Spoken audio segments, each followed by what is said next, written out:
వీఆర్ఎల గురించి పోతాం. ఎన్నికల హామీలు ఎందుకు తప్పారు?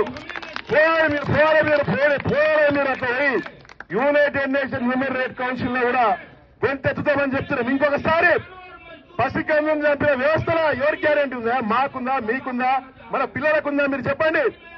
ఎవరు పిల్లలకు లేదు. ఆ కేసుని నీరు గార్చాలని ఇప్పటికి 5 మందిని మాత్రమే అరెస్ట్ చేశారు.